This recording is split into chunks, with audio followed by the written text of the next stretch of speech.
Welcome to Exploring Causal Representation Learning and Generative AI. This is where cutting-edge AI meets real-world decision-making. Imagine a world where we don't just predict outcomes, but truly understand what causes them. That's the power of causal representation learning, and today we're diving deep into how generative AI is changing the game. Whether you're a researcher, a data scientist, or just someone fascinated by AI's potential, this journey will open your eyes to a new way of thinking about data. Stay with me because what you're about to discover might just change how you see artificial intelligence forever. Before we jump in, make sure to like, comment, share, and subscribe. It helps more people discover these groundbreaking insights, and I'd love to hear your thoughts as we go. Now, let's get started. Causal representation learning is a groundbreaking shift in how we approach data and artificial intelligence. It takes us beyond the surface level insights of traditional machine learning, where patterns and correlations dominate, and into the heart of the matter, understanding why things happen. Think of traditional AI as a weather forecast that tells you it will rain tomorrow based on patterns in past weather. Causal representation learning goes a step further and tells you what causes the rain, whether it's the low pressure, the warm front, or something else entirely. This deeper understanding empowers us to not just predict outcomes, but also to influence them in meaningful ways. At its core, causal representation learning is about identifying the relationships between variables that reflect cause and effect, not just correlation. It's essential for building models that don't just describe the world, but can actively help change it. Imagine having an AI system that can tell you precisely how introducing a new medical treatment will impact patient recovery, or how a specific teaching strategy will improve student performance, or even how a new marketing campaign will drive customer behavior. That's the promise of causal representation learning. Decisions grounded in evidence, not guesswork. This methodology has immense real-world implications. In medicine, it allows researchers to pinpoint the factors that genuinely improve patient outcomes, making treatments more effective and personalized. In education, it helps teachers and policymakers design methods that have a proven impact on student learning, rather than relying on trial and error. And in marketing, it enables businesses to identify which interventions, such as targeted ads or promotions, actually drive consumer behavior, helping them optimize strategies with confidence. The importance of causal representation learning cannot be overstated. By accurately understanding cause and effect relationships, we can design better interventions and policies across these and many other fields. It's not just about knowing what happens when we take an action, but understanding why it happens so we can refine and improve outcomes. This approach ensures that our predictions are not only accurate, but actionable. Causal representation learning, combined with the power of modern AI techniques, is one of the most transformative advancements in artificial intelligence today. As we move forward, we'll explore the specific tools and methods that make this approach possible, as well as its wide-ranging applications. Stay with me on this journey, because what lies ahead is a whole new way of thinking about AI, data, and the future of decision-making. Let's talk about the next big leap in artificial intelligence, generative AI in causal inference. This isn't just another tool in the AI toolbox. This is where AI gets truly revolutionary. If you've ever wondered how decisions are made, not just what happens, but why it happens, generative AI is here to unlock those mysteries. And trust me, the implications are huge. Here's the magic. Imagine you're trying to understand the effect of a specific text on people's reactions. It could be a political speech designed to sway voters, a marketing message aimed at driving sales, or even a patient's treatment plan in a healthcare setting. Normally, gathering the data to study these effects would take years, but now, generative AI can create hundreds, even thousands, of unique treatment texts in minutes. These texts are then used in carefully designed experiments. For example, participants might read different AI-generated messages, and we measure their reactions, but we're not just collecting surface-level feedback. Generative AI goes deeper. It captures the internal structure of these texts, their hidden semantic meanings, and even their emotional tone. It's like we're peeking into the brain of the AI to extract its deepest insights. But here's where it gets even more exciting. Using advanced machine learning, we can analyze these hidden representations to estimate what's called a deconfounder. Think of it as a master filter that sifts through all the noise, the biases, irrelevant details, and random factors, and leaves us with the pure causal effect of the text. This means we can answer questions like, did this specific message change someone's behavior, or was it something else entirely? With pinpoint accuracy. What makes this approach so groundbreaking is how practical and efficient it is. We're no longer stuck with rigid pre-built embeddings that might not fit our problem. Instead, we're working with non-parametric models, which are far more flexible and powerful. And the best part? It's computationally efficient. We can run these analyses faster, cheaper, and with better results than ever before. The impact spans across industries. In medicine, generative AI can simulate treatments and predict patient outcomes without needing costly clinical trials. In education, it can test different teaching methods to find what truly works for students. And in marketing, it can generate endless campaign strategies, pinpointing the ones that genuinely resonate with audiences. But let's not stop there. This is just scratching the surface of what's possible.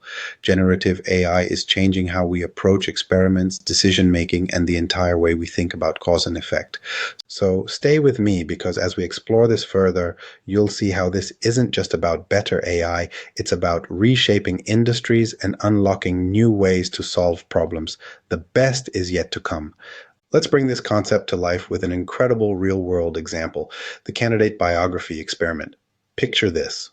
A team of researchers wanted to understand how voters react to different aspects of political candidates' biographies. It's not just about what a candidate stands for, it's about how their background, achievements, and even the way their story is told can influence public perception. This is where causal inference meets real-world impact. Here's how it worked. The researchers took 1,246 biographies of American politicians straight from Wikipedia and randomly assigned them to 1,186 survey participants. These participants were asked to rate the candidates using something called a feeling thermometer, a tool that measures emotional reactions on a scale from 0 to 100. This design ensured that the assignment of biographies was completely random, eliminating bias and making the results more reliable. But here's the twist. These biographies weren't just read and forgotten. Using sophisticated techniques like supervised topic modeling, the researchers broke down the biographies into 10 key treatment features. These features included aspects like military background, education, and professional achievements, all of which could influence voter perception. The goal? To estimate the average treatment effects of these features on voters' feelings toward the candidates, the experiment revealed some fascinating insights. For instance, candidates with military backgrounds tended to evoke stronger positive reactions compared to those without. Why? Military service might signal traits like discipline, patriotism, or leadership which resonate with voters. On the flip side, other features had more nuanced or even negative effects, proving that not all biography elements are equally persuasive. This study wasn't just a one-off experiment. It was a masterclass in using causal inference to answer real-world questions. By isolating and analyzing specific features of candidate biographies, the researchers were able to uncover the subtle but powerful ways in which personal stories shape voter behavior. Welcome to the new era of video creation with Jog AI. Simply type your script to get started. And here's why this matters. This approach can be applied far beyond politics. Whether it's crafting compelling resumes, designing marketing campaigns, or even storytelling in education, understanding how narratives influence people can have a profound impact on decision-making in virtually every field. But this is just the beginning. Stay with me. because next we'll uncover how generative AI can take this to the next level, creating and analyzing texts with unprecedented precision. You won't believe what's possible. Let's zoom in on one of the most fascinating findings from the candidate biography experiment: the role of a military background in shaping voter perceptions. Imagine this scenario. Two political candidates, both equally qualified, but one served in the military and the other didn't. How does this difference influence how voters feel about them? This experiment gives us the answer. The study revealed a striking trend. Candidates with military experience consistently elicited stronger emotional responses from voters. Using a metric called the average treatment effect, ATE, researchers quantified this impact. For biographies that highlighted military service, the ATE was positive, showing a clear boost in voter approval. Military service seems to tap into qualities that voters value: discipline, leadership, patriotism, and perhaps a sense of dedication to public service. Now, contrast this with candidates who lacked military references. Interestingly, these biographies often resulted in a negative ATE. Without that signal of military experience, candidates were sometimes perceived as less credible or lacking in certain leadership qualities, especially in contexts where such traits are highly valued.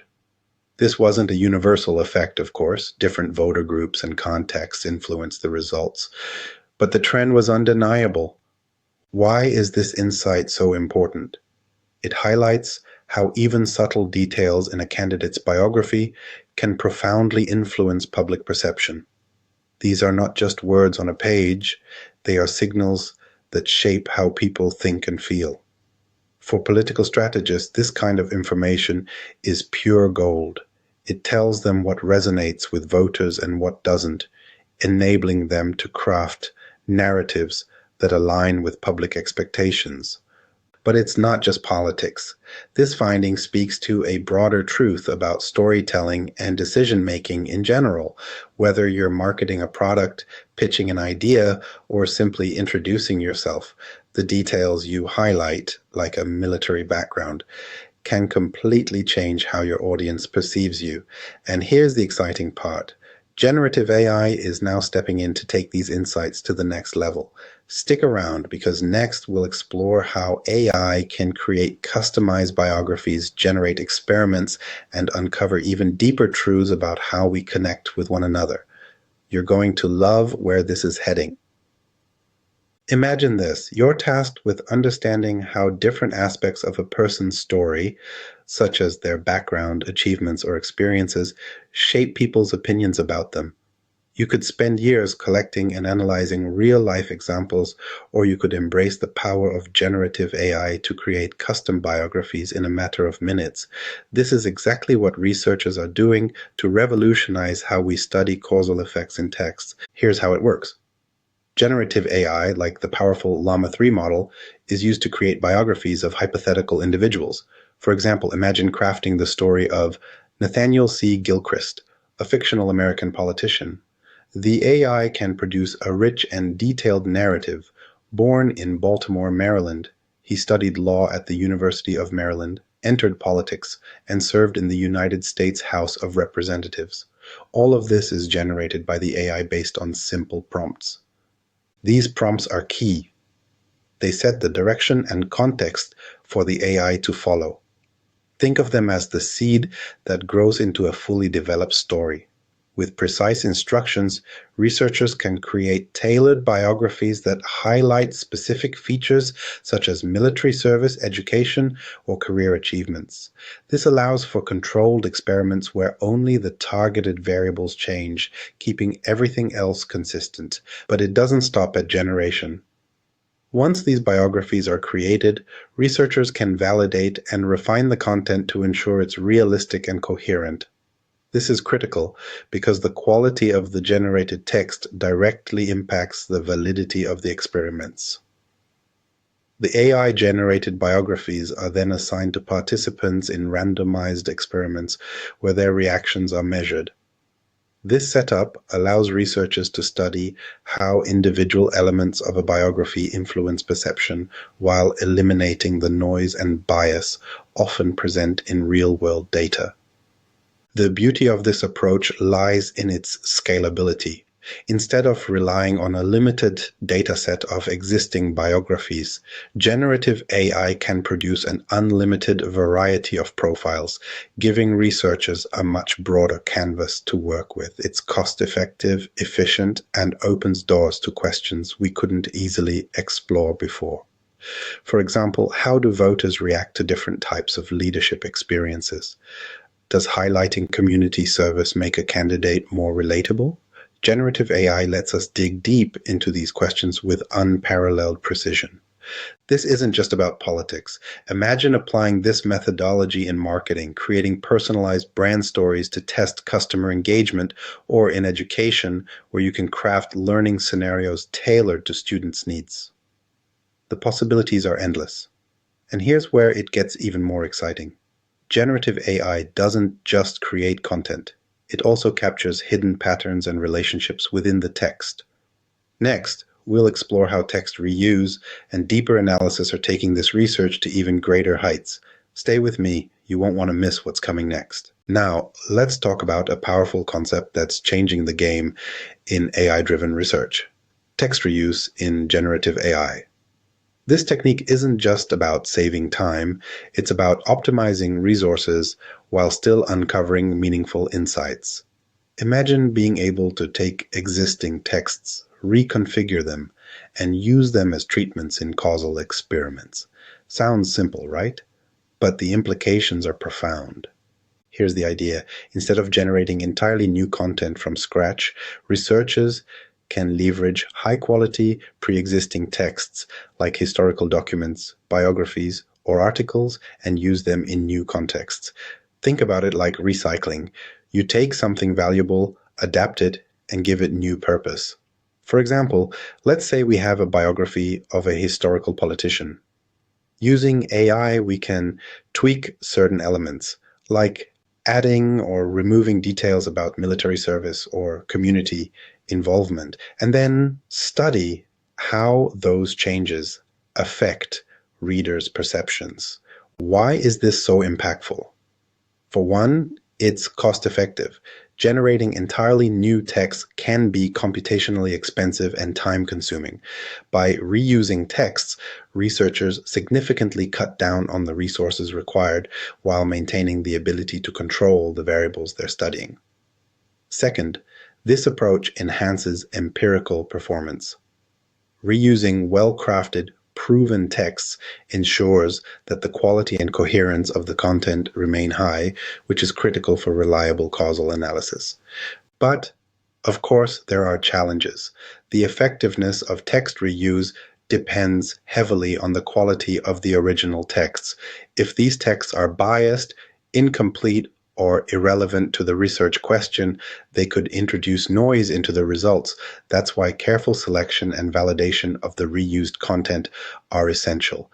This step ensures that the texts are aligned with the research goals and provide a solid foundation for analysis.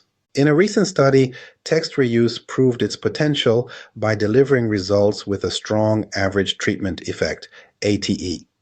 By carefully repurposing existing texts, researchers were able to isolate the causal impact of specific features, such as a candidate's military background, with high levels of accuracy.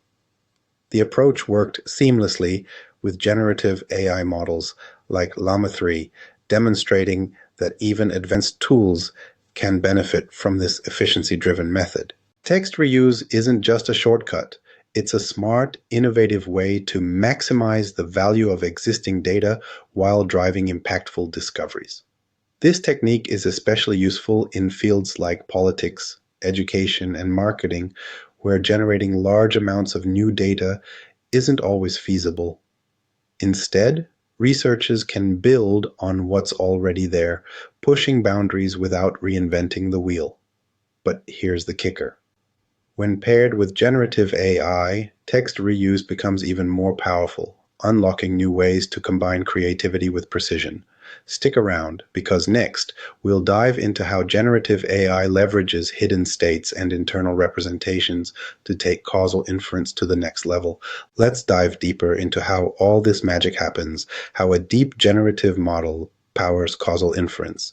Imagine you're running an advanced AI system that doesn't just process data, but generates it, learns from it, and identifies the relationships that matter most. At the heart of this process lies the deep generative model, a framework that brings together prompts, treatments, hidden states, and outcomes to unlock meaningful insights. Here's how it works. The model starts with pi, which represents the prompt, the instruction or seed text that drives the generation process. For example, the prompt might ask the model to generate a biography of a politician with a specific background. From this, we get she, the treatment object, which is the generated text. This is what we present to participants in experiments to measure their reactions. But behind the scenes, something even more fascinating is happening. The deep generative model relies on RAI, the hidden states or internal representations within the AI. Think of RE as the neural thought process of the model. It's what allows the AI to understand the relationships between words, ideas, and context. This hidden state is passed through a deterministic function, eg_re, which transforms it into the final layer that generates the text. In short, it's the brain behind the words. Now, let's talk about outcomes. Once the generated text, G, is exposed to participants, we measure YX, the potential outcome. This could be a participant's emotional response, a change in their opinion, or even an action they take. The beauty of this framework is that it allows us to isolate and analyze the relationship between the generated text and the outcome, all while accounting for confounding factors. What about the confounding variables? These are represented as UI, which encapsulate external influences like education, experience, or prior biases. The model ensures that these confounders are accounted for by summarizing them into a reduced dimensional space, making the analysis more manageable and accurate. But it doesn't stop there. The deep generative model setup incorporates a critical feature: treatment separability. This means that the treatment effect, like a military background, can be analyzed independently of other confounding factors, ensuring that we're truly isolating cause and effect. Without this assumption, the relationships between variables could get tangled, making it harder to draw meaningful conclusions. This setup is a marvel of efficiency and precision. By combining prompts, hidden states, and deterministic functions, the deep generative model creates a streamlined pipeline for studying causal relationships in generated content.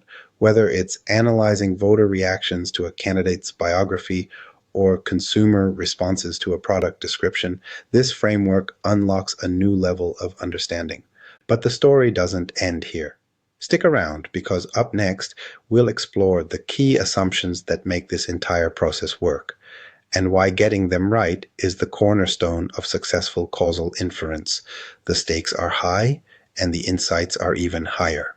Now that we understand how a deep generative model sets up the foundation for causal inference, it's time to talk about the essential building blocks that hold everything together, the key assumptions. Without these, our entire framework collapses. Think of them as the fundamental rules that ensure we're not just finding patterns, but truly uncovering cause and effect relationships. Let's break them down. First, we have consistency. This assumption states that the outcome we observe is the same as the one that would occur given the specific treatment a subject receives. In other words, if a voter reads a biography of a candidate with military experience, their reaction should reflect how they would respond in real life to a candidate with that background. If this assumption doesn't hold, our entire experiment loses reliability. Next up, randomization of prompts. This ensures that the treatment assignment, in this case the generated texts, is truly independent of potential outcomes. Think of it like a medical trial. If we're testing a drug, we don't want healthier patients to be the only ones getting the treatment, because that would skew the results.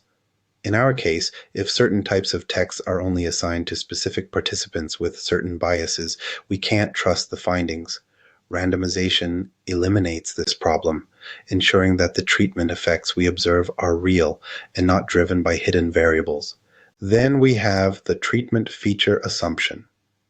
This states that the treatment variable, let's say a candidate's military background, must be a function of the generated text itself, not of any external factors.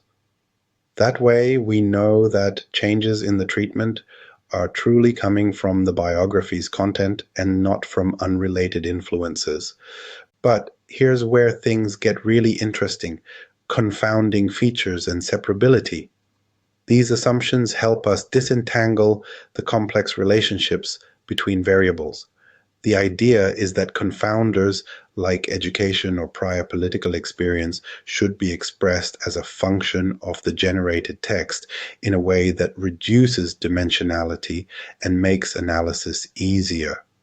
More importantly, treatment effects should be separable, meaning that the presence of one feature, like military background, does not completely dictate the presence of another, like higher education.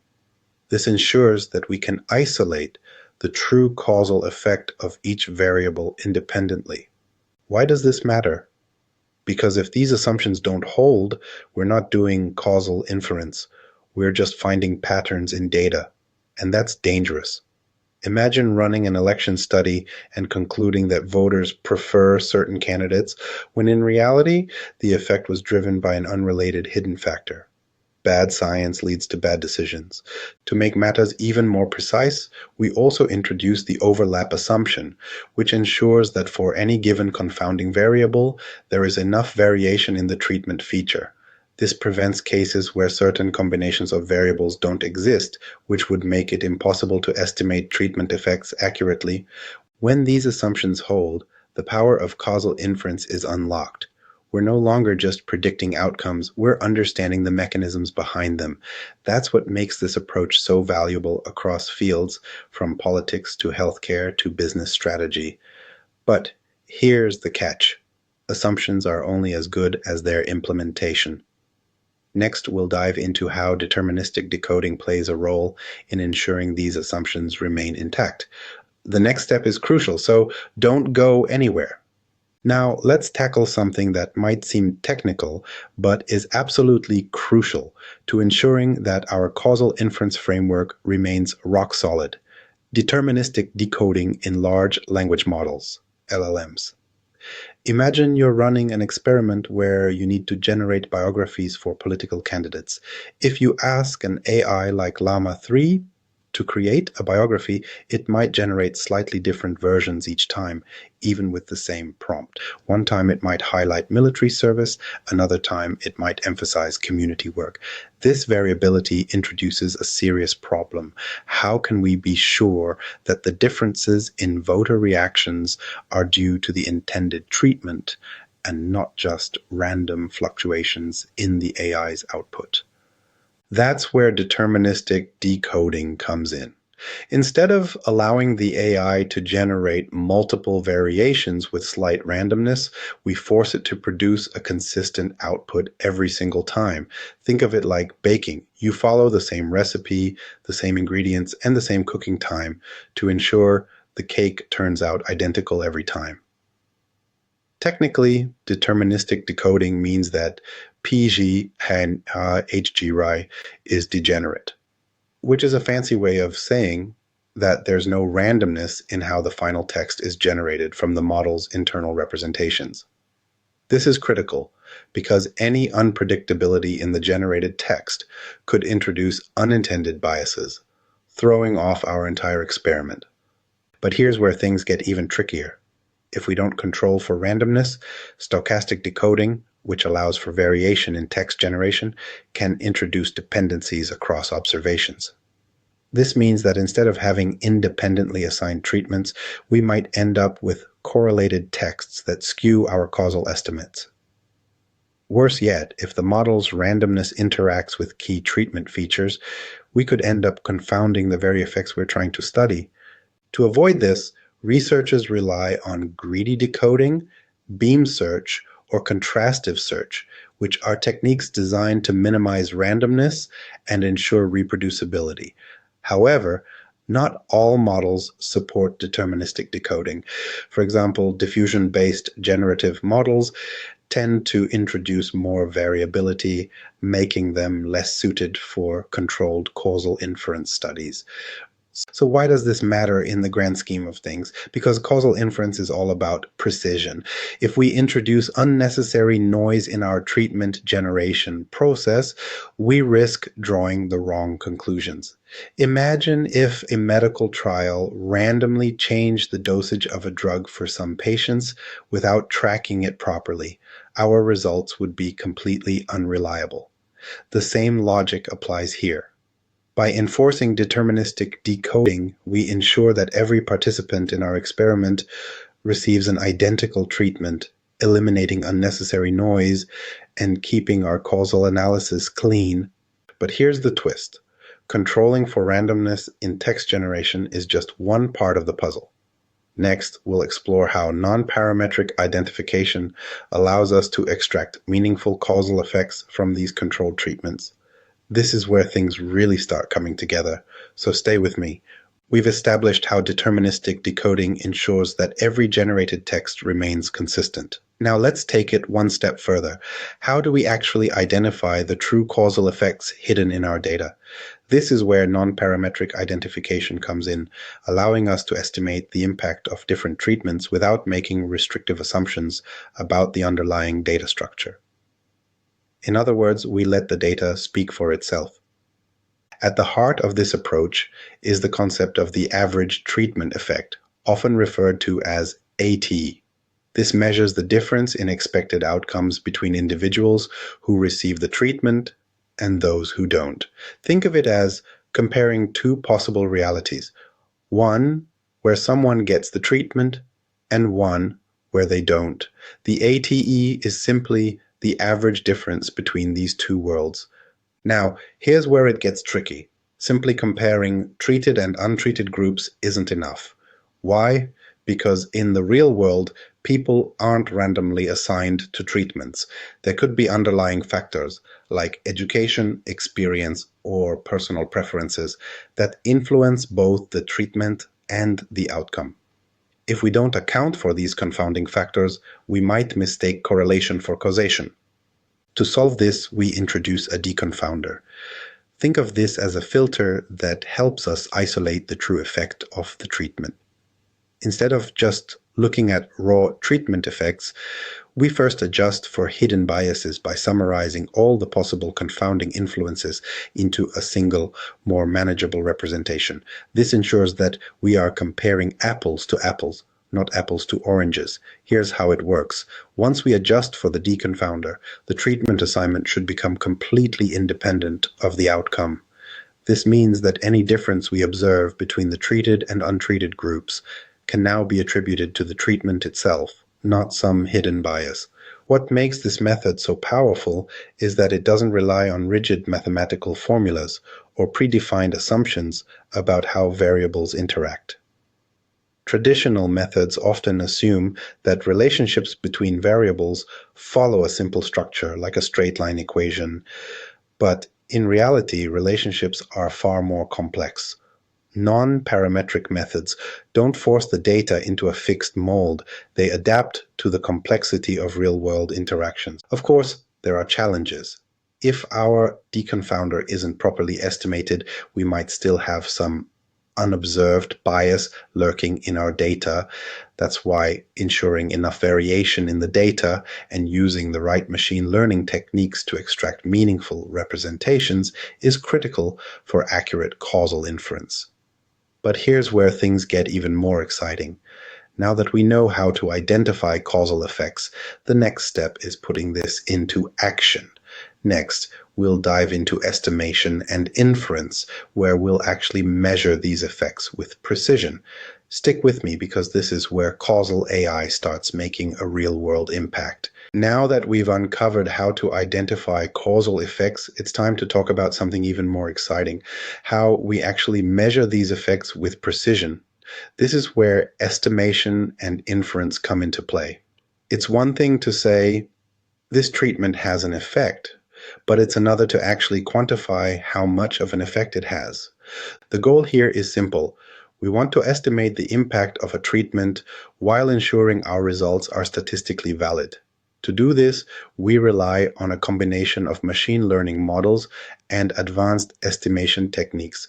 One of the most effective methods for this is TARNet, which stands for Treatment Agnostic Representation Networks. This model helps us estimate the outcome of a treatment by learning representations of both treated and untreated groups in a way that balances their differences. Here's how it works. First, we extract hidden representations from the text using a deep learning model. These representations are like compressed versions of the original data, capturing its most important features while filtering out irrelevant noise. Next, we train two separate outcome models, one for the treatment group and one for the control group. The key is that these models share a common representation space, meaning that we can directly compare their effects without bias. Once we've trained our models, we use them to predict the counterfactual outcome. That is, we estimate what would have happened if a person had received the opposite treatment. This is the missing piece of the puzzle because, in reality, we only observe one version of events per person. But by estimating the counterfactual, we can effectively compare both worlds and calculate the average treatment effect, or ATE. To make this even more reliable, we introduce a second layer of validation, the propensity score. This score tells us how likely it is that a person received the treatment based on their characteristics. By incorporating this into our estimation process, we adjust for any imbalances between groups, ensuring that our results aren't biased by pre-existing differences.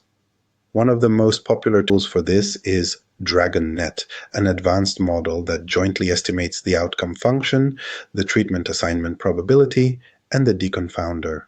Unlike traditional methods, which estimate these components separately, DragonNet does it all in one step, improving accuracy and ensuring the estimates are as precise as possible. But here's the most important part. Once we've estimated the treatment effects, we need to test their reliability. This is where inference comes in. We use statistical techniques to calculate confidence intervals, which tell us how certain we are about our estimates. A narrow confidence interval means our estimate is precise, while a wide interval suggests more uncertainty. And this is where machine learning truly shines. Traditional statistical models often struggle with high-dimensional data, but deep learning methods can handle incredibly complex relationships, making our estimates more robust and reliable. But we're not done yet. Even with the best estimation techniques, there's still one challenge left: ensuring our models generalize across different datasets. Next, we'll dive into double machine learning, a cutting-edge method that takes estimation to the next level. Stick around, because this is where causal inference meets real-world scalability. Now that we've covered how to estimate treatment effects, let's talk about something that takes this process to the next level: double machine learning.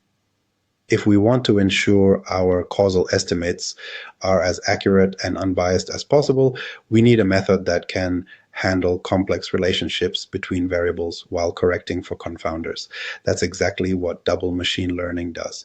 At its core, double machine learning is a technique that combines machine learning with traditional statistical inference to improve causal effect estimation. The goal is simple. We want to estimate the treatment effect while simultaneously adjusting for confounders, without letting machine learning introduce biases of its own. The process starts with something called cross-fitting. Instead of using a single dataset to estimate both the treatment effect and the deconfounder, we split the dataset into multiple folds. We train our model on one part of the data and test it on another, ensuring that our estimates remain independent and do not overfit to any particular dataset. Here's the step-by-step breakdown. Divide the dataset into k folds. This means splitting the data into k separate groups. Train models separately. In each fold, we use part of the data to train the outcome model and another part to train the propensity score model, which estimates the likelihood of receiving the treatment. Estimate the treatment effect.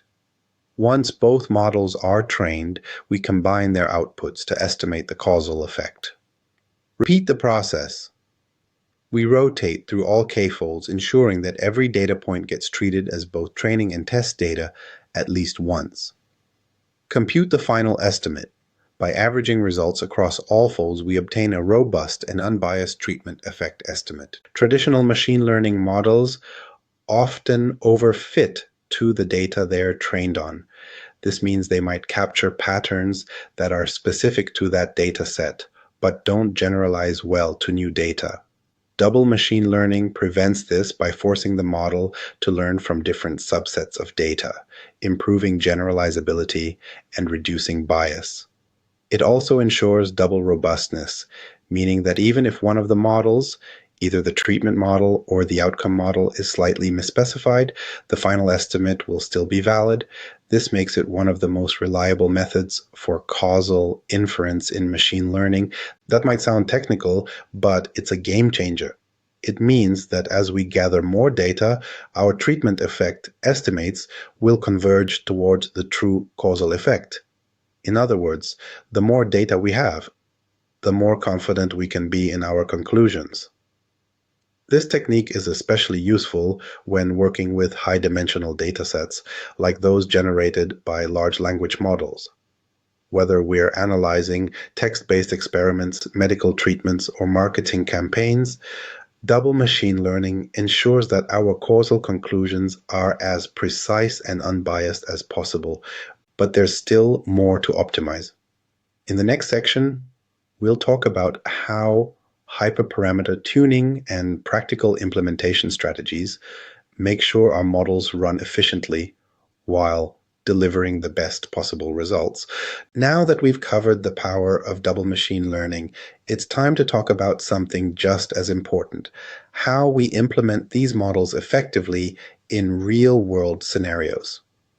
Machine learning isn't just about choosing the right algorithm, it's also about tuning the model to get the best possible results. That's where hyperparameter optimization, pooling strategies, and computational efficiency come into play. When we extract internal representations from large language models like Llama 3, we're dealing with an enormous amount of data.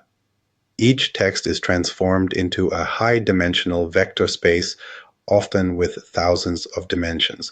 For example, Llama 3 generates hidden representations where the number of dimensions is equal to the number of tokens in the text multiplied by 4096. That's a massive amount of information.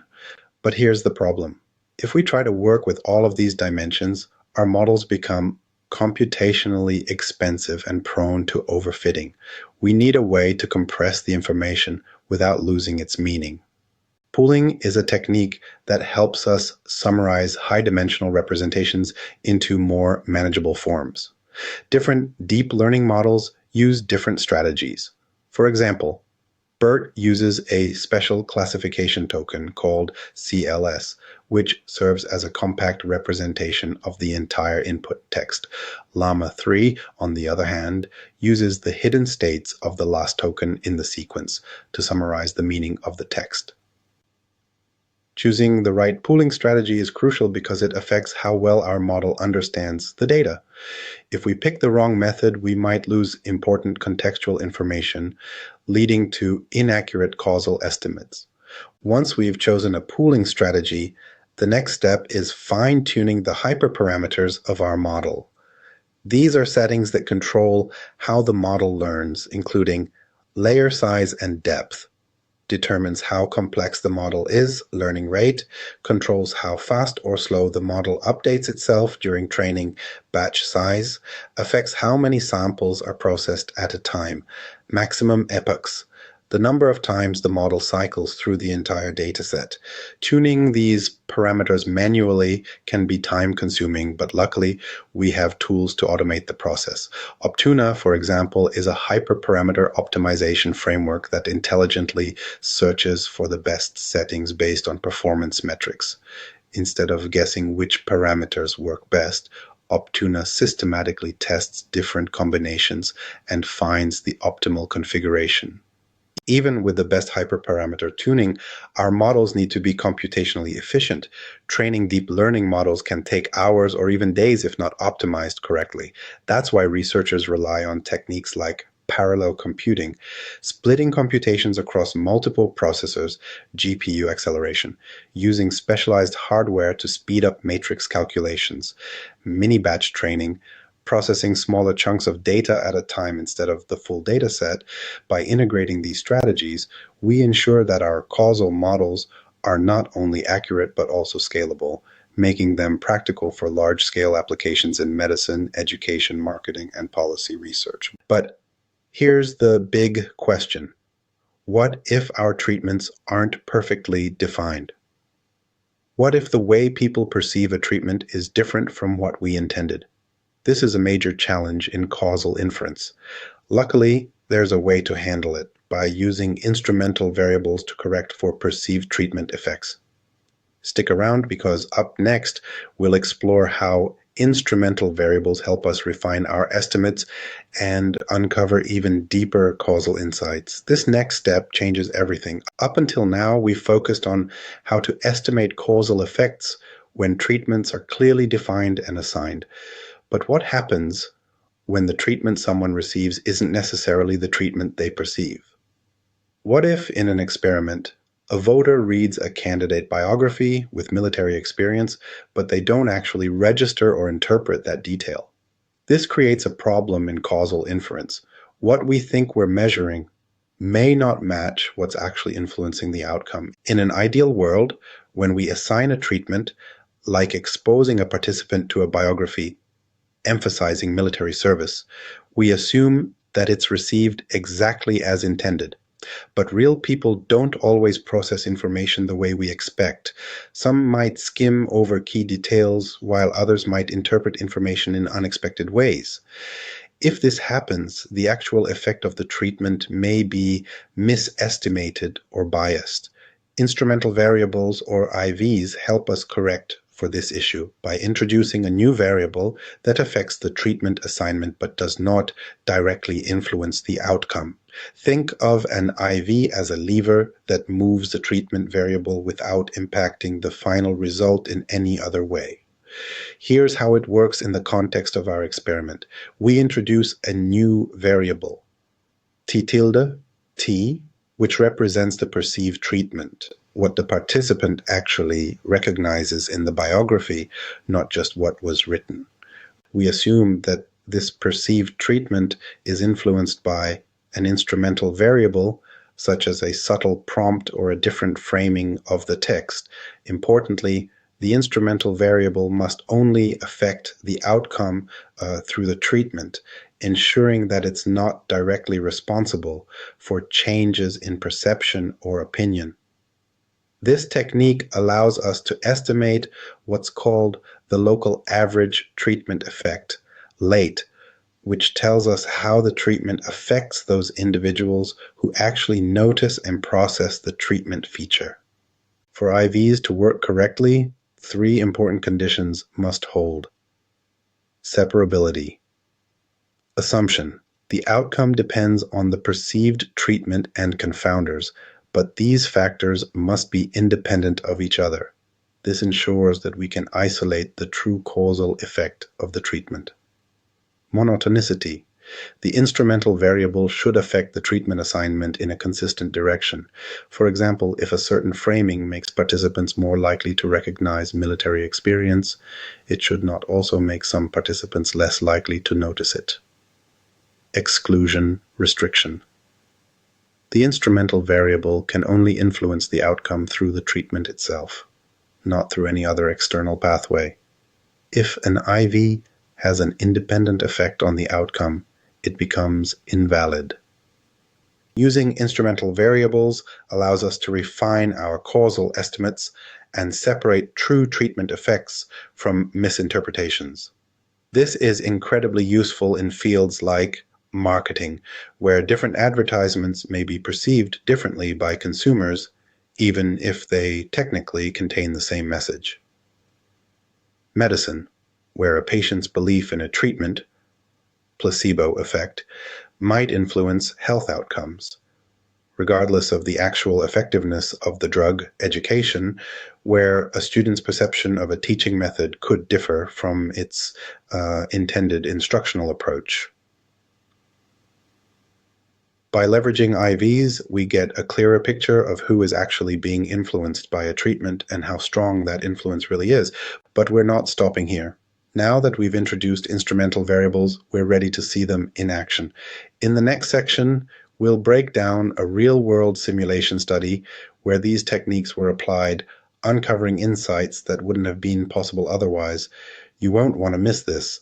Now that we've covered the theory behind instrumental variables, it's time to see them in action. How do we know these methods actually work? The answer lies in simulation studies, controlled experiments where we generate synthetic data to test and refine our causal inference models. Why simulations? Real-world data is messy. There are always hidden confounders, unpredictable variations, and complexities that make it hard to isolate causal effects. That's why researchers create synthetic data sets to test their models in a controlled environment where they know the true causal relationships in advance. This allows us to evaluate how well our methods, including instrumental variables and deconfounders, perform in different scenarios. For this simulation, researchers generated 4,000 synthetic biographies of U.S. political candidates using Llama 3, sampling names from an existing political dataset.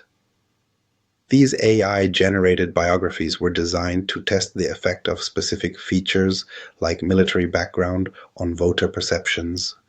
The biographies were created using two approaches: newly generated text, fully unique candidate biographies created by the AI; text reuse, AI-generated variations of existing biographies, maintaining structure but altering key details. Each biography was then randomly assigned to participants who rated the candidates based on a feeling thermometer scale, measuring their emotional response from 0 to 100. To make the simulation more realistic, researchers introduced two major confounders, variables that could influence both the treatment and the outcome. Topic model-based confounder, C1. The presence of certain political topics within the biography, such as foreign policy, economic plans, or social justice issues. Sentiment analysis-based confounder, C2. The overall sentiment of the text, whether the biography was written in a neutral, positive, or negative tone. Both of these confounders had the potential to bias the results if not properly accounted for. For example, a military background might correlate with biographies that also discuss national security, making it difficult to tell whether voters reacted to the military service itself or to the broader topic. To push the models to their limits, researchers designed 6 different test conditions, each varying the level of confounding and treatment separability. Clear separability, e.g., military background is completely independent of other factors. Overlapping topics, e.g., military service strongly correlates with other leadership traits. Weak confounding, small biases in topic and sentiment. Moderate confounding, stronger but still manageable biases. Strong confounding, major overlap between treatment and confounding factors. Extreme confounding, where traditional methods fail and instrumental variables become necessary. For each scenario, the model estimated the average treatment effect, MATE, while adjusting for confounders. Why this matters. Simulations like this are critical for validating causal inference techniques. They help us understand how well different estimation methods perform under different conditions, whether instrumental variables successfully correct for perceived treatment errors, which models generalize well to real-world applications. By testing these methods in a controlled environment, we can fine-tune our approach before applying it to real-world political, marketing, and healthcare studies. But the real question is, how well did these methods perform? In the next section, we'll break down the results, comparing different estimators and seeing which ones truly stood up to the test. The findings might surprise you. Now that we've set up our simulation study, it's time to analyze the results. The big question, which causal estimation method performed best under different conditions? To answer this, researchers compared multiple approaches, including traditional machine learning techniques and newer deep learning-based estimators. To evaluate causal effects, researchers compared three main estimators. The proposed neural network estimator uses a simple linear layer to estimate the deconfounder, reducing high-dimensional complexity into a meaningful, compact representation. Includes two deep learning layers with ReLU activation for the outcome model, designed for high-dimensional representations, especially for text-based data. T-Learner with BERT, traditional machine learning approach, uses pre-trained BERT embeddings to represent the text, applies two separate models, one for treated data and one for control data. Estimates treatment effects by comparing these models. DR Learner with BERT, doubly robust machine learning, a more advanced technique that combines propensity score adjustment with outcome estimation, uses BERT-based text representations, accounts for confounding bias by incorporating additional correction steps. Each estimator was tested across 6 different confounding scenarios, from low to high confounding strength, to evaluate how well they handled bias and treatment separability. The models were evaluated using 4 key metrics. Bias, how close the estimated treatment effect was to the true effect. Lower bias means a more accurate estimate. Root mean square error, RMSE, a measure of prediction accuracy. Lower RMSE indicates a model that makes fewer errors. 5% confidence interval, CI coverage. How often the true treatment effect fell within the estimated confidence interval. Higher coverage means the model is more reliable. Computation time, how long each method took to produce results. Efficiency matters, especially for large-scale applications. The results and key findings. He proposed neural network estimator, outperformed BERT-based models in high-dimensional cases. When dealing with large-scale text embeddings, the neural estimator provided lower bias and better RMSE compared to T-Learner and DR Learner with BERT. It handled strong confounding effects better than traditional machine learning methods. T-Learner with BERT performed well for low confounding scenarios in cases where the confounding effects were weak. T-Learner provided relatively accurate treatment estimates. However, as confounding strength increased, its estimates became more biased and RMSE worsened. DR Learner with BERT had the most variability. While DR Learner performed well in some cases, it produced high bias and poor confidence interval coverage in others. It struggled the most in extreme confounding scenarios, suggesting that BERT embeddings alone are not enough to remove bias. Computational efficiency. The proposed method was fastest. The proposed neural network estimator completed analysis in just 16.5 seconds compared to 1,837 seconds for T-Learner and 1,898 seconds for DR Learner. This makes the proposed method highly scalable for large datasets. These results show that traditional machine learning methods like BERT-based T-learners can work well, but they struggle under complex confounding conditions. Meanwhile, deep learning-based deconfounding methods provide more accurate results while being computationally efficient.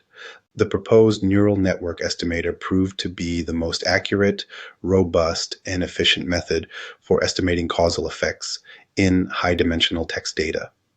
It successfully reduced bias and improved confidence interval coverage, making it ideal for real-world applications in political science, marketing, and healthcare.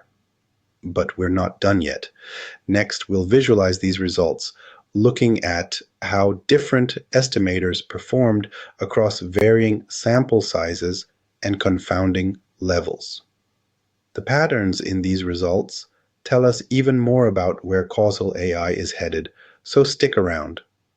Now that we've compared different estimators, it's time to break down how they performed across various conditions.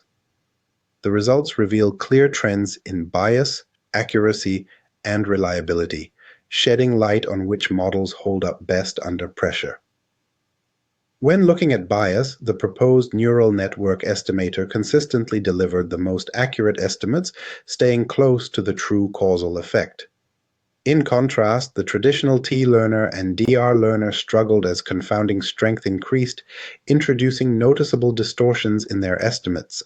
This trend was even more apparent when measuring RMSE, where the deep learning approach outperformed traditional methods, particularly in high-dimensional cases.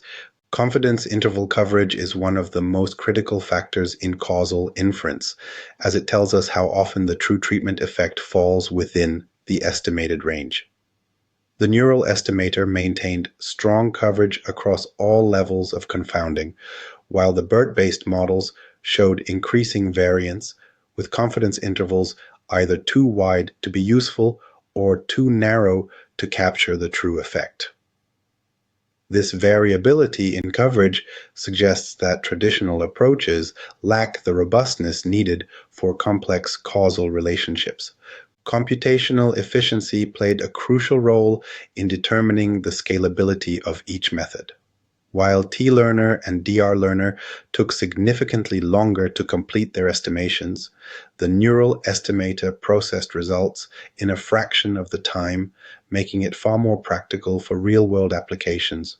Speed alone isn't enough, but when combined with superior accuracy, it highlights why deep learning methods are quickly becoming the preferred choice for causal estimation. These results provide a clear picture of where modern causal inference is headed. Traditional machine learning techniques can still be useful in simpler cases, but as datasets grow in complexity, deep learning-based deconfounders offer a powerful and scalable solution. The ability to extract true causal effects while maintaining efficiency makes them an essential tool for research and industry alike. But the real question is how well these methods generalize when sample sizes change. The next step is to examine how estimator performance shifts when dealing with small versus large datasets. If a model works well in controlled settings but breaks down in real-world applications, its usefulness is limited.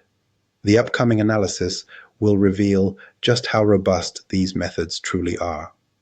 One of the most important steps in causal inference is ensuring that the treatment and control groups are balanced. If there are significant differences between these groups before applying any treatment, the estimated effects may be biased. This is where propensity score estimation comes into play, helping us understand whether the assignment of treatments was truly random or if there are underlying imbalances that need to be corrected. The results of the propensity score distribution analysis reveal clear differences across different estimation methods. The proposed neural network estimator produced well-balanced distributions, ensuring that both treatment and control groups were comparable. This balance is crucial because it reduces the risk of confounding, making it easier to isolate the true effect of the treatment. In contrast, the traditional BERT-based methods struggled to achieve the same level of balance, particularly under strong confounding conditions. When analyzing the separation between treatment and control groups, the findings showed that in scenarios where treatment assignment was well balanced, the models performed reliably across all conditions. However, when there was overlap deficiency, meaning that certain types of individuals were more likely to receive one treatment over another, the BERT-based estimators produced skewed results. This indicates that these methods require additional adjustments to ensure fair comparisons between groups. One of the key takeaways from the propensity score distribution analysis is the role of treatment separability in determining model reliability. When treatment features were strongly entangled with confounders, the neural network estimator still maintained a stable distribution, while traditional methods struggled. This highlights the advantage of deep learning-based deconfounders in handling complex causal relationships where traditional statistical adjustments fall short. The practical implications of these findings are significant. Ensuring that treatment and control groups are balanced is fundamental for drawing valid causal conclusions. If the initial assignment is biased, even the most sophisticated machine learning models will struggle to produce meaningful results. By analyzing propensity score distributions, researchers can identify potential biases before making causal inferences, improving the reliability of their conclusions. Understanding treatment assignment is just one part of the equation. The next question is how these estimators hold up when sample sizes change. If a model only works under ideal conditions but fails when faced with real-world variations, its usefulness is limited. Next, we'll explore how different methods perform across a range of sample sizes, revealing which estimators truly stand the test of scale. A key test of any causal inference method is how well it performs when sample sizes change. In controlled experiments, models often work well with large datasets. But real-world applications don't always provide an abundance of data. If a model's performance deteriorates significantly when faced with smaller samples, its reliability is questionable. This analysis focuses on how different estimators hold up across varying dataset sizes, from small samples of 1,000 observations to larger datasets of 4,000 observations. The results highlight a clear trend. The proposed neural network estimator maintained stability across all sample sizes, producing accurate treatment effect estimates with minimal bias. Even when working with smaller datasets, the model's ability to adjust for confounders remained intact, demonstrating strong generalizability. In contrast, the BERT-based models showed considerable variance, particularly in cases with smaller sample sizes. As dataset size decreased, these models became increasingly sensitive to noise, leading to higher bias and less reliable confidence intervals. Root mean square error, a key measure of estimation accuracy, revealed further differences between methods. While the neural network estimator remained consistent, traditional machine learning estimators saw their RMSE values increase as sample sizes decreased. This indicates that their performance becomes less predictable when faced with limited data, reducing their applicability in real-world causal analysis. Another crucial factor is confidence interval coverage. A well-calibrated model should maintain steady confidence interval coverage across different sample sizes. The neural network estimator performed well in this regard, ensuring that the true treatment effect was consistently captured within its estimated intervals. In contrast, the BERT-based methods showed increasing variability, sometimes producing confidence intervals that were too wide to be useful and other times too narrow to capture the true effect. The findings confirm that while traditional machine learning models may perform adequately with large data sets, they struggle when data is limited. This makes them less practical for applications where data collection is expensive or constrained, such as in medical research, political experiments, and targeted marketing studies. The scalability of the neural network estimator makes it a more robust choice for causal inference in both large-scale and small sample scenarios. Understanding how estimators respond to different sample sizes is critical for applying causal inference in real-world settings. But the ultimate test is empirical validation. The next step is to move beyond simulation studies and evaluate how these models perform when applied to actual survey data. If these methods can extract meaningful causal relationships from real-world observations, They hold the potential to reshape decision-making across multiple industries. The upcoming analysis will reveal whether these findings translate into actionable insights. Now that we've tested these methods in a controlled simulation, it's time for the ultimate test. How well do they perform when applied to real-world data? Theory and simulation can tell us a lot, but the true measure of a model's effectiveness is whether it can uncover meaningful causal relationships in actual human behavior. To validate these findings, researchers applied the proposed neural network estimator and traditional machine learning approaches to a real dataset collected from a large-scale survey experiment. The study analyzed 1,246 political candidate biographies from Wikipedia, which were randomly assigned to 1,186 survey participants. Each participant evaluated these biographies using a feeling thermometer scale ranging from 0 to 100 to measure their perception of the candidate. The key question was whether specific features, such as a military background, had a causal effect on how positively voters rated the candidates. The challenge was ensuring that the measured effects weren't influenced by hidden confounders, such as the candidate's overall leadership experience or the sentiment of the biography. The neural network estimator outperformed traditional machine learning methods in extracting accurate and reliable causal effects. The estimated average treatment effect, or ATE, for military background was 3.09, meaning candidates with a military history received, on average, higher ratings compared to those without. However, confidence intervals showed an interesting contrast between models. The proposed method produced a stable and interpretable confidence range, whereas traditional estimators showed either excessive variability or failed to capture the treatment effect altogether. A deeper comparison between models confirmed the results from the simulation study.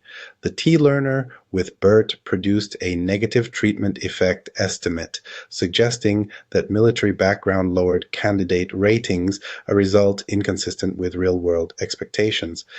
Even worse, the DR learner with BERT generated an implausibly large negative effect estimate, indicating that it failed to control for confounders in a meaningful way. These inconsistencies reinforce the limitations of traditional machine learning approaches when handling high-dimensional text data.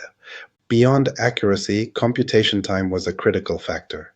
The neural network estimator completed its analysis in just 16.5 seconds compared to over 1,800 seconds for the BERT-based methods.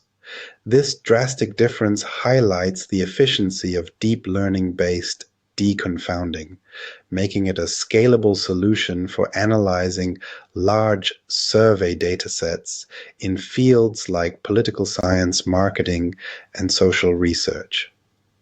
These findings have significant real-world implications. In electoral campaigns, understanding how different aspects of a candidate's biography influence voter perception can shape messaging strategies. In consumer research, companies can test how product descriptions affect buyer decisions, and in healthcare, this method can identify the true impact of patient treatment histories on medical outcomes. The empirical validation confirms that deep learning-based causal inference is not just a theoretical advancement, it's a practical tool for extracting meaningful insights from complex human interactions. But this is just the beginning. The final step is to reflect on the broader implications of these findings and explore how generative AI, causal learning, and machine learning will evolve in the coming years. What does the future hold for causal inference in AI? That's the discussion we're diving into next. Artificial intelligence has already revolutionized how we process data, predict trends, and automate decision-making. But there's one major challenge AI has struggled to solve: understanding why things happen. Traditional machine learning is fantastic at spotting correlations, but it falls short when it comes to identifying true cause and effect relationships. That's where causal representation learning comes in, pushing AI beyond pattern recognition and into the realm of deep reasoning. This approach isn't just theoretical, it's driving real change in industries like medicine, marketing, and education. Imagine an AI system that can determine not just which drug is associated with better patient outcomes, but whether the drug itself is actually causing the improvement. Or consider an AI-powered recommendation system that doesn't just suggest products based on past purchases, but understands the psychological triggers behind buying decisions. Now, combine causal representation learning with generative AI, and you unlock an entirely new level of possibilities. Instead of passively analyzing existing data, AI can now generate new data, create controlled experiments, and test hypothetical scenarios in ways that were previously impossible. This means we can simulate how different messages influence public opinion, how varying teaching strategies affect student learning, and how policy changes shape economic outcomes. The ability to generate, manipulate, and analyze data through a causal lens gives researchers and decision makers an entirely new toolkit for solving complex problems. With this power, we're no longer just predicting the future, we're shaping it. This journey into causal representation learning and generative AI will uncover the core principles, groundbreaking methodologies, and real-world applications that are transforming industries today. By the end of this deep dive, you'll see AI in a way you've never seen it before. Not just as a powerful analytical tool, but as an engine for understanding and influencing the world around us. This is more than just a technological evolution. It's a fundamental shift in how we extract meaning from data. The possibilities are endless, and we're just getting started. We've explored how causal representation learning and generative AI are revolutionizing the way we analyze data, moving beyond correlation to uncover true cause and effect relationships. This shift isn't just a technical improvement, it's a fundamental transformation in how AI understands the world. Generative AI has already demonstrated its ability to produce high-quality data at scale, allowing researchers to conduct controlled experiments that were previously impossible. By integrating causal inference methods, we can now test interventions, simulate outcomes, and extract deeper insights with unprecedented accuracy. Whether in medicine, where AI helps determine the real impact of a treatment, or in marketing, where it isolates the psychological drivers of consumer behavior, these methods are paving the way for smarter, more informed decision-making. The key breakthrough is in extracting true internal representations from AI models, allowing us to move beyond black box machine learning toward models that not only make predictions, but also explain why those predictions occur.